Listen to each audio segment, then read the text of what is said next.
ఎకరాలు 6 ప్యాకెట్లు పెట్టేది. 3 ఎకరాలు 6 ప్యాకెట్లనా? ఎకరా 2 ప్యాకెట్లు పెట్టమని కరెక్ట్ సరిపోతుంది అన్న. టిప్పు బొక్కలు పెట్టింది. అవునా? 12 నుంచి 12 ఇంచులు మొక్క డిఫరెన్స్. 12 ఇంచులు ఒక మొక్కకి మొక్క సేమ్ బ్రాంచెస్ ఎక్కువ వస్తాయని. అవునవును. 12 ఇంచులు మొక్క పెట్టమని. 12 ఇంచులు ఒక మొక్క. కరెక్ట్ అన్న.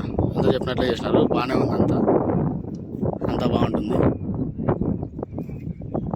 45 ఇంచులు పట్టికి మధ్య 45 ఇంచులు పెట్టినా పట్టికి. అవునులేనా? సైడ్ కొమ్మలు ఎక్కువ వాన ఎక్కువ